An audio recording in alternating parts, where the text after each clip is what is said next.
இந்த ஆட்சியில எந்த திட்டமும் புதிய திட்டம் எதுவே நிறைவேற்றப்படல. திராவிட முன்னேற்ற கழகம் கொடுக்கப்பட்ட வாக்குறுதி எதுவுமே நிறைவேற்றல.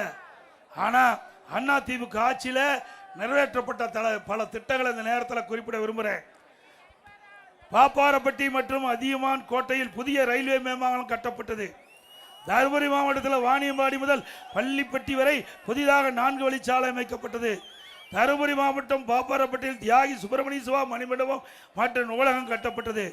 பாப்புரெட்டிப்பட்டி, அரூர், பாலக்கோடு பகுதியில் புதிய அரசு கலைக்கல்லூரி, காரிமங்கத்தில் பெண்களுக்கான தனியான மகளிர் கல்லூரி, 4 கல்லூரி இந்த மாவட்ட மக்களுக்கு அளித்த அரசாங்கம் அதிமுக அரசாங்கம்.